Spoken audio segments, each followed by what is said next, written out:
Ibi ni ibimenyetso bitatu bizakwereka umuntu udashobora kuba yakira nubwo yabigenza gute. Gukira tuvuga ni ukubona amafaranga. Urubyiruko nyine nanjye ndimo dufite izi ngeso eshatu ugiye kuba wamenya zituma tutabona amafaranga.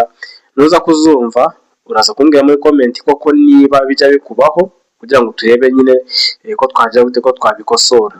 Ikintu cya mbere rero kizakwereka yuko gukira kwawe cyangwa se kuba umukire kwawe bizakugora ni igihe ufite urwitwazo. Buri gihe ibintu byose iyo ubikoze bikanga ushaka urwitwazo. Iyo ufite urwitwazo bituma cyangwa se bikafekita kuba watera imbere. Abantu benshi ugasanga baravuga ngo n'ubundi uriyahora mu rwitwazo, barakora ntabwo bikunda, ugasanga no kuvuga ngo ni ukubera kanaka ngo ngiye ngo barandoze. Oya, niba uri mu rugero rwo gutera imbere ukaba ushaka kuzaba umukire, ukaba ushaka kuzabona amafaranga. Kuba umukire si ukugura amamodoka, kugura amasambu yose yamare ku isi, ahubwo buri muntu wese agira amafaranga, ahubwo ikidutandukanya ni umubare w'amafaranga dufite. Rero niba usanga umubare wifuza kugiraho amafaranga, niba ufite inzozi z'ibihumbi 500, 100, niba ufite inzozi za miliyoni, niba ufite inzozi z'ibihumbi wenda 700, ugasanga uhora mu rwitwazo, iyo ni ingeso ya mbere izatuma utazabona amafaranga.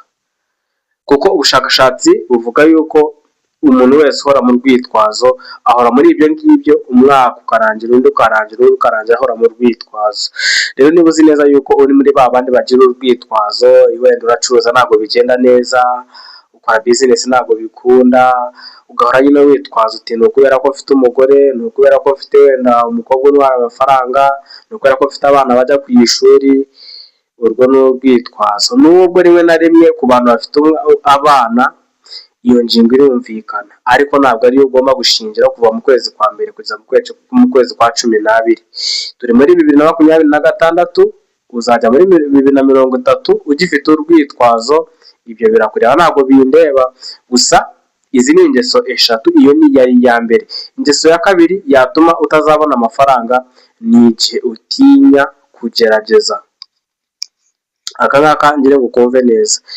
Igihe cyose utinya kugerageza gukora, wenda ukavuga uti ese ndamutse mbikoze bigahomba, ese ndamutse nkoresheje amafaranga agahomba, uvuga ngo wenda ufite igishoro cy'ibihumbi wenda 800, ukavuga uti se ndamutse ngiye gushora bikanga, ndamutse se ncuruje ibi ngibi ntibigende neza byagenda biti.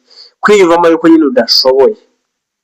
Igihe rero utinya gushora, kuko mu gushora habamo guhomba no kunguka, kandi nta muntu ushakira inyungu ahantu atashoye. Niba uzi neza ko nta gishoro washyizeyo, cyangwa se niba nta gishoro ufite ukaba ugifite ukaba waze kugishora ngo wenda urangure ibintu ucuruze, ntabwo inyungu izaza kandi utacuruje. Bivuze yuko rero umuntu ucuruza cyangwa se umuntu wese washoye afite amahirwe yo kugira gute, yo kunguka. Ako ngako rero niko kantu none ka kabiri kazatuma gutera imbere kwawe bizakugora. Nanjye ndimo, ndamutse mbigenje gutyo nanjye ndimo byangora.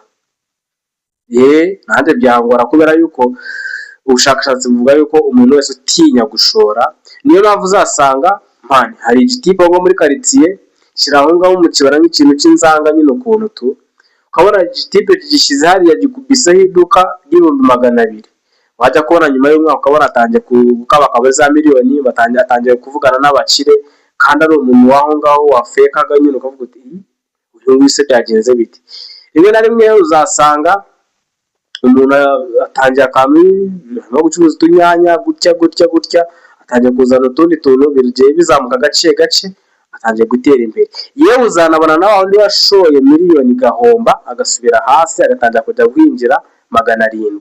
Ibyo bizagenda bibaho, ariko nanone bisaba mu mutwe, ariko nanone mu mutwe ntabwo bisanga uzabe warize amashuri, kuko twamaze kubibona yuko abantu mwize twamaze kubavumbura. Rero ikintu cya gatatu, tuva ku cya kabiri, ikintu cya gatatu cyatuma udatera imbere ni ugusesengura cyane aho bihuriye rero n'abantu basoza amashuri. Ni ukuvuga ngo umuntu wese usoza amashuri, agasoza kaminuza, ugasanga ni umuntu kabisa usobanutse mu mutwe, byose ni fresh, ariko ugasanga ikintu cyose agiye gukora ashaka kugisesengura. Ntabwo byakunda. buriya ikintu kitugonga ugasanga nyine turakora bikanga no gusesengura. Niba ufite igishoro shora nta bintu byo kujya kubaza byinshi, bishyiro byanga nyine tu ntabwo ari wowe wa mbere uzaba uhombye. Rero bakubwira yuko ngo burya akenshi na kenshi abantu bize, usibye ko tuzanabagarukaho, ngo abantu bafite ubumenyi bwo mu ishuri bakiga ibitabo bakabishyira hariya byose, ngo akenshi na kenshi bakunze kudatera imbere, kubera ko ngo ikintu cyose bagiye gukora bashaka kugisesengura ngo bagishakire nyine ubumenyi buri ku rwego rwo hejuru. Niho uzasanga umuntu w'umukire, umunyeshuri avuye mu ishuri, utu dufaranga duke ugasanga arimo kuduterera imibare nyine tu, ugasanga umuntu nyine nta n'icicumi cyamuvaho kandi ugasanga nta n'icyo yayamaza. Uwo muntu rero nawe ntabwo yatera imbere niba uhora mu gusesengura cyane ukavuga uti buse ko wenda afite ibihumbi 50,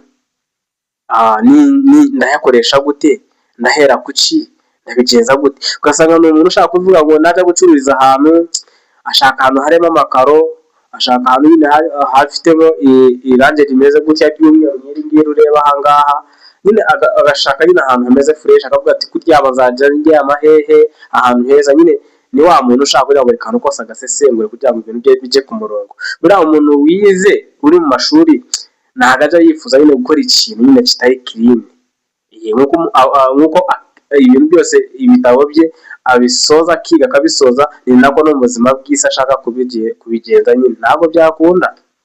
Iyo bigeze mu isi bisaba ko uhinduka umusazi ukamera nk'aho uri injiji. Iyo rero uvuye mu mashuri ugahinduka nk'aho uri injiji, abantu bazagutuka ariko icyo uzaba ukora niwe uzaba ukizi.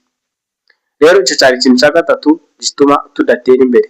Tipu ya nyuma nakongeraho ituma tudatera imbere, ni igihe utakaza duke wari ufite.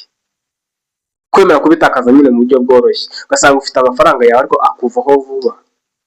Ugasanga umuntu araguhamagara ati wangurije icatanu, nyine kubera ko ufite bibiri ukumva wakimwa.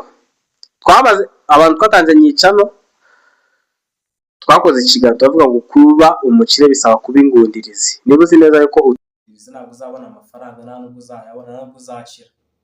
Twamaze kubona yuko kuba ingundirizi ni intambwe ya mbere igana ku bukire. Rero niba uzi neza yuko ukoresha amafaranga yawe ugasanga nyine uyashyira mu bintu bidakwiye, ngaho uguze telefone ya desa kandi wenda desa ntabwo telefone uyikeneye cyane, ngaho uguze televiziyo. Buriya ushobora gutekereza ko televiziyo iguhenda, ariko burya hahenda n'igihe uzayimaraho uyireba. Ni ukuvuga ngo cyagihe uzamara ureba kuri televiziyo ni igihe. Iyo tuvuze ngo igihe ni amafaranga, uzafata umwanya wicaye kuri televiziyo, none uzareba igihe uzamara kuri televiziyo. Niba ari amasaha 3 umuntu uri mu kazi azaba yinjiza angahe? Aho ngaho ugashyire ku ruhande.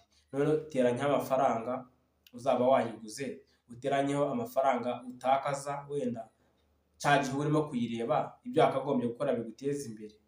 Icyo gihe rero bavuga yuko iyo utakaza amafaranga mu buryo bworoshye, ukabona nyine ntacyo biba bikubwiye, nyine usanga umuntu yabaye umuntu mwiza disi, akavuga ati njye mfite amafaranga nafasha abantu. Uzafasha kugeza ryari se ko abantu b'isi batajya bashima? Ibyo rero byari ibintu bitatu, ariko mwongereraho kimwe nanone bigaragaza umuntu utazaba umukire. Uyu ni wa muhungu wanyu Sam, umuhungu w'Inyagatare. Niba wumvishije. Uyu ni wa muhungu wanyu Sam, umuhungu w'Inyagatare. Hano ni kuri Sam Real Talk. Uzajya usanga ibiganiro nk'ibi ngibi, ariko dufite n'akandi gace twahariye kubaho mu buzima buri munsi y'ibyo tugize gute, y'ibyo twinjiza. Ariko uyu munsi ntabwo icyo kiganiro tugifite, ariko nyine iyo gihari murabimenya kubera yuko tuba turi mu tuntu n'utundi. Gusa nyine kandi subscribe. Uyu ni umuhungu w'Inyagatare Sam, ndabakunda cyane. Hasta la vista.